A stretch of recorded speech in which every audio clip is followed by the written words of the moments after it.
Hello and welcome to Cooking in Heels.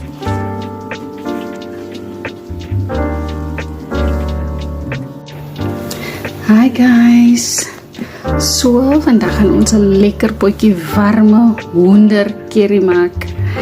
Ons gaan die volgende bestanddele gebruik. Ons gaan die hoender gebruik. Ons gaan aartappels gebruik. Ons gaan 'n halwe ei gebruik. Ons gaan sout natuurlik gebruik. Ons gaan borrie gebruik. Dan gaan ons ook cayenne gebruik vir 'n klein skoppie.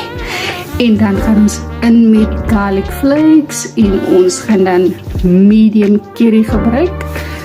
As ook ons olie soos gewoonlik. En dan laastens gaan ons ook peas gebruik. Right, kom ons begin.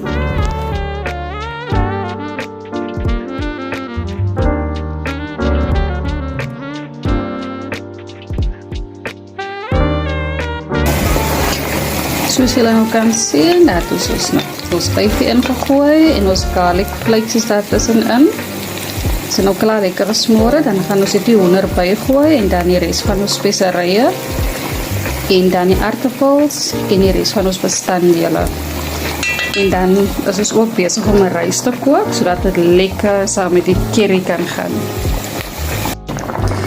Guys, as you can see, the chicken is in the pot. Please don't forget to like and subscribe. You do not want to miss the next video.